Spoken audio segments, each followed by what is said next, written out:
Capital news కి స్వాగతం. నా పేరు రేవతి. ముందుగా ముఖ్యాంశాలు చూద్దాం.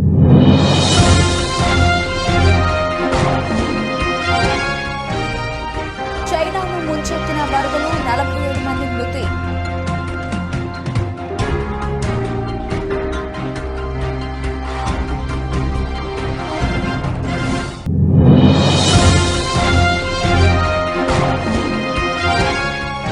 బీహార్లో నిర్మాణంలో ఉండగానే కుప్పకూలిన వంతెన వారంలోనే ఇది మూడవది కావడం గమనార్హం.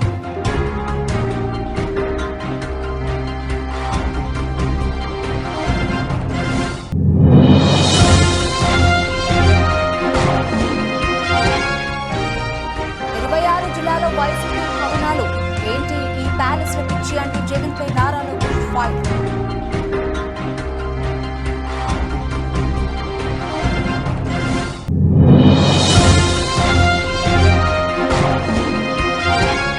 షర్మిలపై హైకమాండ్కు ఫిర్యాదు. ఇద్దరు కాంగ్రెస్ నేతలకు పీసీసీ షోకాస్ నోటీసులు.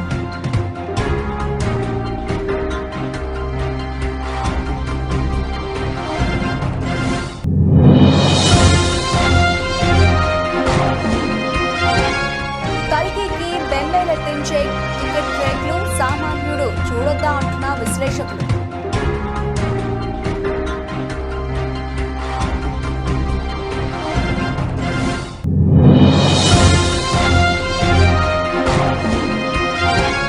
ఒకవైపు అమ్మకాలు, మరోవైపు లాభాలు. 10 రోజుల్లో 7 లక్షల కోట్లు పెరిగిన PSU సూచీలు.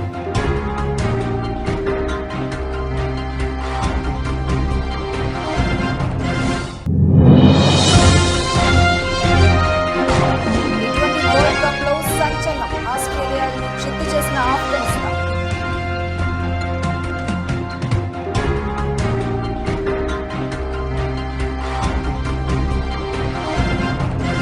చైనాను మరోసారి వరదలు ముంచెత్తాయి. కుండపోత వర్షాల కారణంగా దక్షిణ చైనాలో వరదలు పోటెత్తాయి. భారీ వర్షాలకు కొండ చర్యలు విరిగి పడుతున్నాయి. పలుచోట్ల భారీగా చెట్లు నేలకూలాయి, ఇళ్లు ధ్వంసమయ్యాయి. ప్రధాన రహదారులు ఎక్కడికక్కడ కొట్టుకుపోయాయి. ఈ వర్షాలకు జనజీవనం అస్తవ్యస్తమైంది. గ్వాంగ్డాంగ్ ప్రావిన్స్ లో కొండచర్యలు విరిగిపడిన ఘటనలో 47 మంది ప్రాణాలు కోల్పోయినట్లు చైనా మీడియా వెల్లడించింది. 10ల సంఖ్యలో ప్రజలు గాయపడినట్లు పేర్కొంది. ఈ జల విలయంతో భారీగా పంట నష్టం వాటిల్లింది. చాలా చోట్ల రోడ్లు కొట్టుకుపోయాయి. విద్యుత్కు తీవ్ర అంతరాయం ఏర్పడింది. పలుచోట్ల వరద ప్రవాహానికి కార్లు కొట్టుకుపోయాయి. వరద కారణంగా అప్రమత్తమైన అధికారులు రంగంలోకి దిగారు. వరద ప్రభావిత ప్రాంతాల్లోని ప్రజలను సురక్షిత ప్రాంతాలకు తరలిస్తున్నారు. ఈ వరదలకు భారీగా ఆస్తి నష్టం సంభవించినట్లు చైనా మీడియా వెల్లడించింది.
ఎన్డీఏ కూటమి అధికారంలో ఉన్న బీహార్లో మరో వంతెన కుప్పకూలింది. సివాన్ జిల్లాలో చిన్నపాటి వంతెన ఒకటి కూలి 24 గంటలు గడవక ముందే నిర్మాణంలో ఉన్న బ్రిడ్జ్ కూలిపోయింది. మోతీహరిలో 1.5 కోట్ల రూపాయలతో 40 అడుగుల విస్తీర్ణంలో వంతెన నిర్మిస్తున్నారు.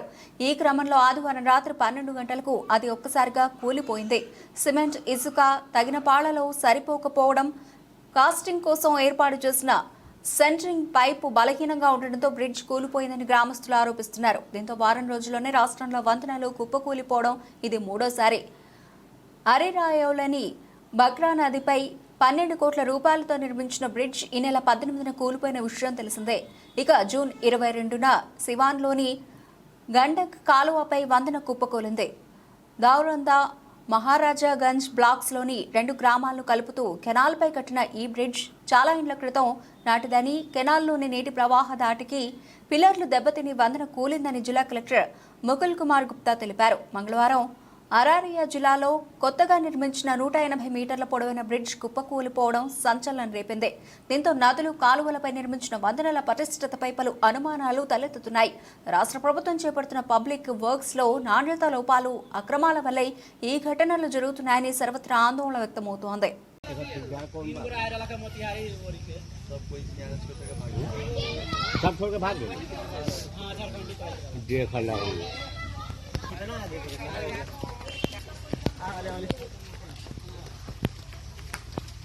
ఏపీలో ఇప్పటికే రిషికొండ ప్యాలెస్ వివాదం సంచలనం సృష్టిస్తూ ఉంటే ఊరూరా వైసీపీ ప్యాలెస్లు నిర్మిస్తోందని టీడీపీ ఆరోపిస్తోంది. బెంగళూరు, హైదరాబాద్, తాడేపల్లి, ఇడుపులపాయ ఇలా ఊరూరా రాజభవనాలను తలదన్నేలా సొంత ప్యాలెస్లను కట్టుకున్న జగన్ ఇప్పుడు ఏకంగా వైసీపీ ఆఫీసుల కోసం కూడా ప్యాలెస్లు కట్టిస్తున్నాడని పేర్కొంది. ఇది కూడా అనుమతి లేకుండా ప్రజాధనంతోనే నిర్మిస్తున్నారని ఆరోపించింది. ఏపీలోని 26 జిల్లాల్లో 42.24 ఎకరాల ప్రభుత్వ భూమిని తన పార్టీ ఆఫీసుల కోసం వైఎస్ జగన్ కేటాయించారని టీడీపీ తన ట్విట్టర్ ఖాతాలో పేర్కొంది. 688 కోట్ల రూపాయల విలువైన ఈ భూమిని కేవలం ఎకరానికి 1000 రూపాయల నామమాత్రపు ధరకే లీజుకు తీసుకున్నారని విమర్శించింది. ఈ స్థలంలో 500 కోట్ల రూపాయలకు పైగా ప్రజాధనాన్ని ఖర్చు పెడుతున్నారని తెలిపింది. ఈ 26 భవనాల్లో ఒక్క ప్రకాశం తప్ప ఏ భవనానికి కూడా అనుమతులు లేవని చెప్పింది. కాగా 26 జిల్లాలో వైసీపీ భవనాల నిర్మాణంపై ఏపీ మంత్రి నారా లోకేష్ కూడా తీవ్ర ఆగ్రహం వ్యక్తం చేశారు. ఆంధ్రప్రదేశ్ రాష్ట్రం నీ తాత రాజిరెడ్డి జాగిరా అని వైఎస్ జగన్ ను ప్రశ్నించారు. వైసీపీ కోసం 26 జిల్లాలో 42 ఎకరాలకు పైగా 1000 రూపాయల నామమాత్రపు లీజుకి 33 ఏళ్లకు కేటాయించుకున్నావు. జనం నుంచి దోచుకున్న 500 కోట్ల రూపాయలతో ప్యాలెస్లు కడుతున్నావు అని మండిపడ్డారు.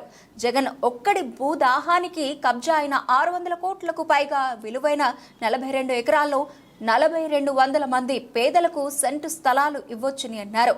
ఆయన విలాసాల ప్యాలెస్ల నిర్మాణానికి అయ్యే 500 కోట్ల రూపాయలతో 25,000 మంది పేదలకు ఇళ్లు కట్టి ఇవ్వవచ్చని తెలిపారు.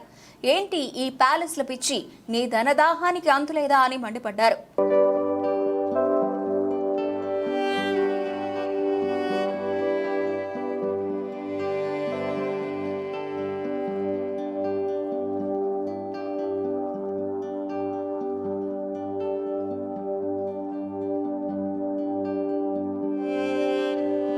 ఏపీ పీసీసీ వర్కింగ్ ప్రెసిడెంట్లు సుంకర పద్మశ్రీ రాకేష్ రెడ్డిలకు కాంగ్రెస్ అధిష్టానం నోటీసులు జారీ చేసింది.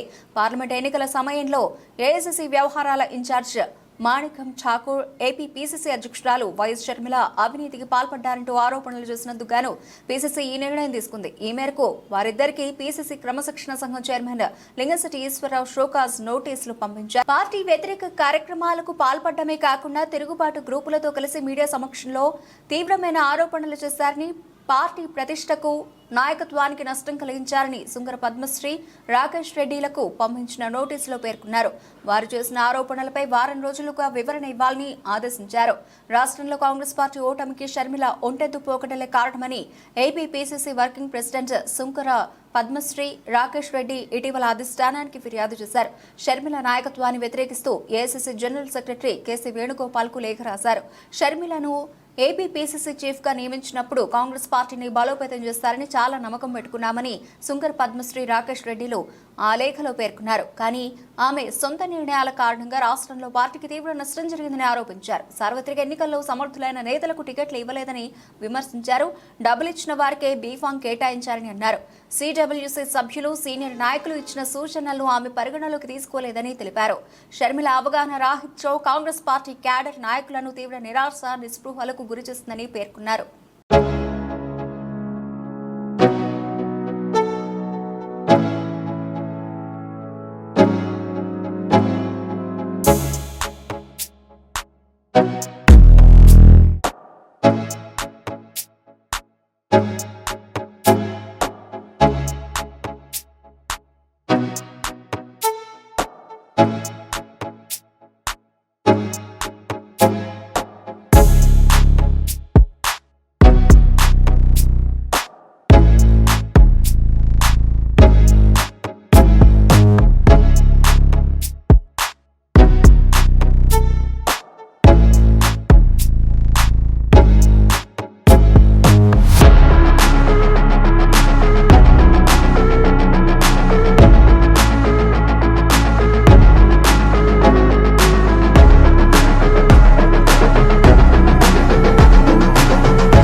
మేడ్చల్ మున్సిపల్ పట్టణంలోని జగదాంబ జ్యువెలరీ షాప్లో పట్టపగలే దొంగలు దోపిడీకి పాల్పడ్డారు.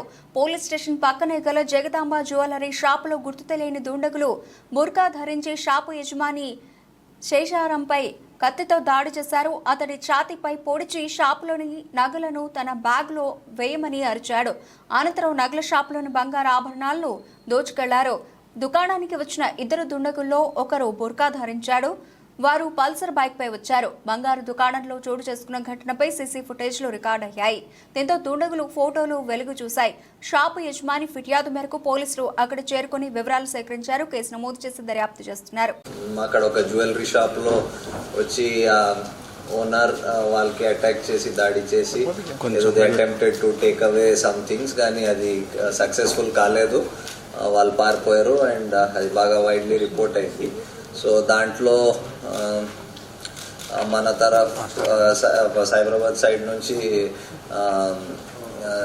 Medchal police, CCS and SOT కలిసి మల్టిపుల్ టీమ్స్ చేసి yesterday evening kala they had apprehended two of the offenders. Apprehend chesi valki further interrogation and investigation చేసి వాళ్ళకి రిమాండ్ చేస్తారు. సో దీంట్లో 3 members were involved and one of them వాడు help చేశాడు వాళ్ళకి to get the వెహికల్లో తీసుకురావడం అండ్ అక్కడ అబ్జర్వ్ చేయడానికి. So rest of the details I will ask DCP crimes and DCP mental to tell you. So this was the case. అది it was being reported that బయట నుంచి ఉన్న వాళ్ళు బయట నుంచి వచ్చిన గ్యాంగ్స్ ఉన్నాయి, but it was all local పీపులే ఫ్రమ్ హైదరాబాద్. చెప్పేస్తాను అబ్బాయి వాళ్ళందరూ అలర్ట్ కావడం, అతను కూడా చోర్ అని ఆ ఓనర్ మొత్తుకోవడం తోటి అలర్ట్ అయ్యేసరికి వీళ్ళు కూడా పారిపోవడం జరిగింది. ఇమీడియట్ గా మనకి ఇన్ఫర్మేషన్ రావడంతో వితిన్ 10 to 15 minutes లో మన టీమ్స్ అన్ని కూడా పోలీస్ స్టేషన్ పక్కనే ఉండటము, అక్కడ ఉన్నటువంటి క్రైమ్స్, ఎస్ఓటి అందరూ కూడా ఇమీడియట్ గా టీమ్స్ ఫామ్ చేసుకొని దాదాపు 200 CC cameras entry exit points identify చేయడం.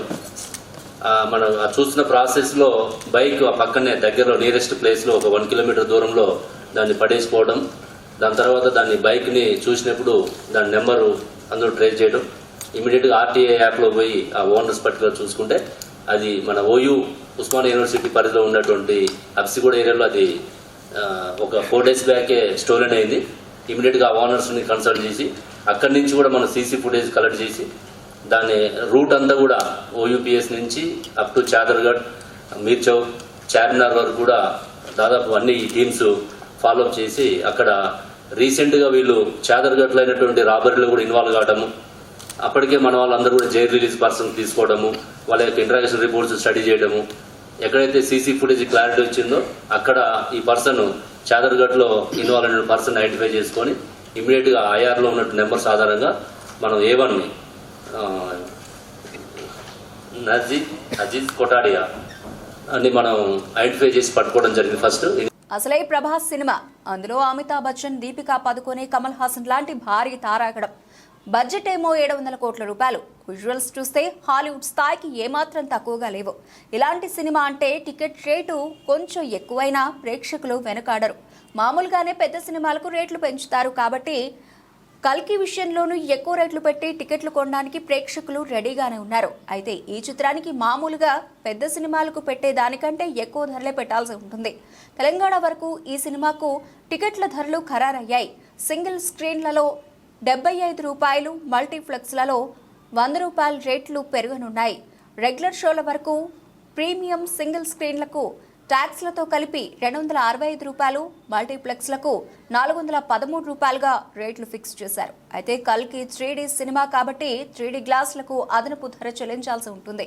హైదరాబాద్లోని ప్రసాద్ మల్టీప్లెక్స్లో టాప్ క్లాస్ 3D గ్లాసెస్కు 100 రూపాయల దాకా తీసుకుంటారు. అంటే కల్కి సినిమాను అక్కడ చూడాలంటే 513 రూపాయలు పెట్టాల్సి ఉంటుంది. ఇదిలా ఉండగా కల్కికి తెలంగాణలో తెల్లవారుజామున 5:30 ప్రీమియర్ షోలు వేయబోతున్నారు.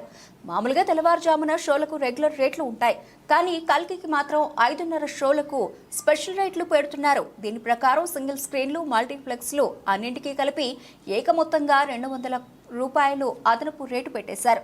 సింగిల్ స్క్రీన్ ధర 377 రూపాయలు కాగా మల్టీప్లెక్స్ టికెట్ రేటు 495 రూపాయలుగా ఉండబోతోంది. కల్కికి ఉన్న క్రేజ్ దృష్ట్యా హైదరాబాద్లో ఉన్న, తెలంగాణలో ఉన్న ప్రతి థియేటర్లో 5:30కు షో పడుతుందనడంలో సందేహం లేదు. ఆ షో చూడాలంటే ప్రేక్షకుల జోబులకు బాగానే చిల్లు పడుతుంది.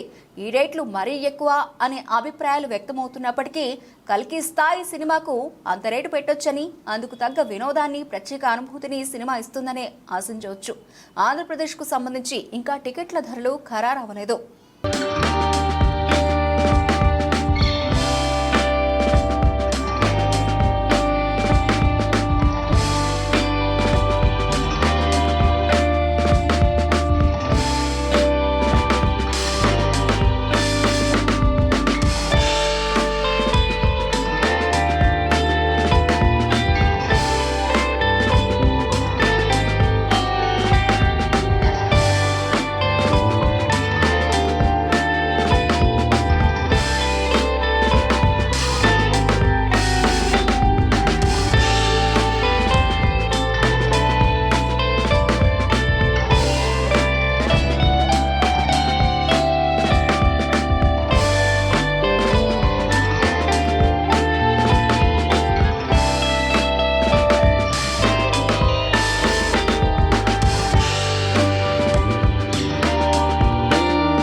సంస్థలను పూర్తిగా వదిలించుకోవడమే ధ్యేయంగా పనిచేస్తున్న కేంద్ర సర్కార్కు ఆయా సంస్థల షేర్లు రాకెట్ వేగంతో దూసుకుపోతూ ఉండడంతో మెంగుడు పడడం లేదు. నరేంద్ర మోదీ సర్కార్ అధికారంలోకి వచ్చిన తర్వాత ఈ సంస్థను వదలడం లేదు. ఏకంగా రికార్డు స్థాయి లాభాలను ఆర్జించిన సంస్థలను సైతం అమ్మకానికి పెట్టారు. ఎల్ఐసితో పాటు ఏ సంస్థలో వాటాను బహిరంగ మార్కెట్లో అమ్మేశారు. మరోవైపు ఈ సంస్థల షేర్లు రాకెట్ వేగంతో దూసుకుపోతున్నాయి. నరేంద్ర మోదీ సర్కారు మూడోసారి అధికారం చేపట్టిన నాటి నుంచి ఆయా సంస్థల షేర్లు భారీగా లాభపడ్డాయి. ముఖ్యంగా గత 10 రోజుల్లో పిఎస్యుల షేర్లు 7 లక్షల కోట్ల రూపాయల మేర పెరగడం విశేషం. పిఎస్యులను తెగనమ్మేస్తామని ఇటీవల కేంద్ర ఆర్థిక మంత్రి నిర్మలా సీతారామన్ స్పష్టం చేసినప్పటికీ ఆయా షేర్లు మాత్రం మదుపర్లు ఎగబడి కొనుగోలు చేస్తున్నారు. ఆయా సంస్థలు పెట్టుబడులు పెడితే భవిష్యత్తులో అధిక రాబడి వచ్చే అవకాశం ఉంటుందన్న అంచనాతో దేశీయ, విదేశీ మదుపర్లు అధికంగా కొనుగోలు చేస్తున్నారని మార్కెట్ విశ్లేషకులు వెల్లడిస్తున్నారు. వీటికి తోడు ప్రస్తుత ఆర్థిక సంవత్సరం తొలి త్రైమాసికంలో పిఎస్ఈలు అంచనాలకు మించి రాణించడం కూడా మదుపర్లలో ఉత్సాహాన్ని నింపింది.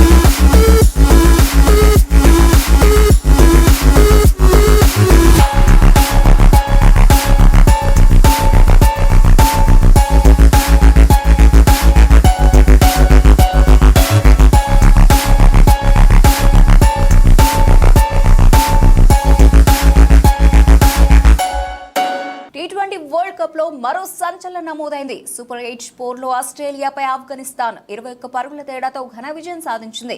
తొలుత బ్యాటింగ్ చేసిన ఆఫ్ఘన్ 20 ఓవర్లలో 6 వికెట్ల నష్టానికి 148 రన్స్ చేసింది. ఓపెనర్లు గుర్బాజ్, ఇబ్రహీం జద్రాన్ అర్ధ సెంచరీతో అదరగొట్టారు.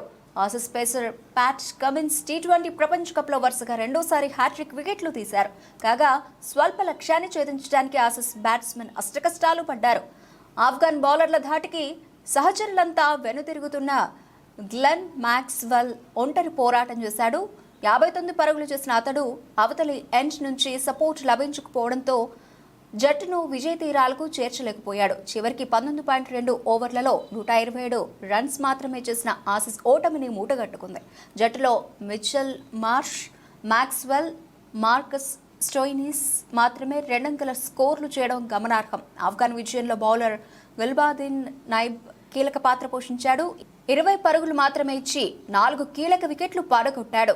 నవీన్ ఉల్ హక్ 3 వికెట్లు తీయగా రషీద్ ఖాన్, అమర్ జాయ్ చెరో వికెట్ తీశారు. దీంతో గ్రూప్ 1లో చెరో గెలుపుతో ఆసీస్ ఆఫ్ఘన్ సెమీస్ రేస్లో నిలిచాయి. భారత్ ఇప్పటికే సెమీస్ బెర్త్ను దాదాపు ఖరారు చేసుకునే విషయం తెలిసిందే.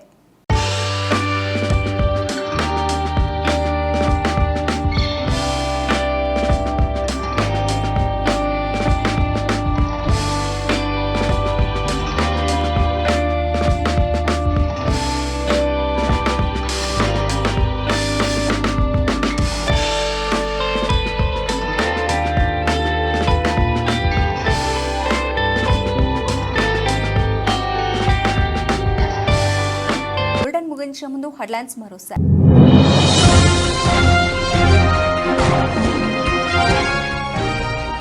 చైనాను ముంచెత్తిన వరదలు 47 మంది మృతి.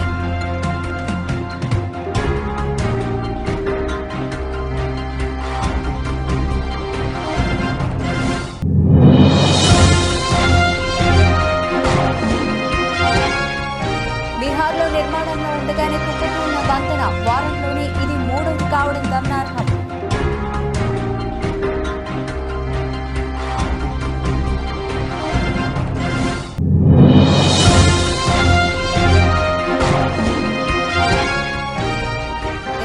జిల్లాలో వైసీపీ భవనాలు ఏంటి ఈ ప్యాలెస్ లో పిచ్చి అంటూ జగన్ పై నారా లోకేష్ ఫైట్.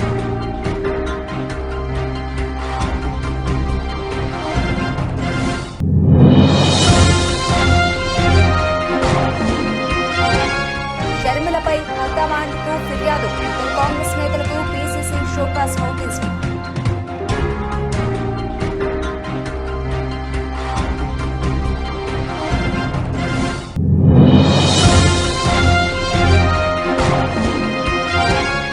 కల్కికి బెంబేలెత్తించే టికెట్ రేట్లు సామాన్యుడు చూడొద్దా అంటున్న విశ్లేషకులు.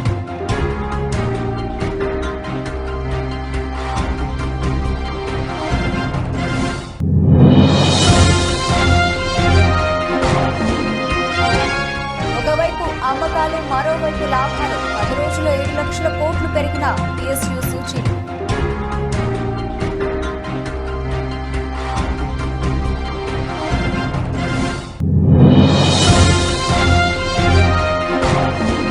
వరల్డ్ కప్ లో సంచలనం, ఆస్ట్రేలియాను చిత్తు చేసిన ఆఫ్ఘనిస్తాన్.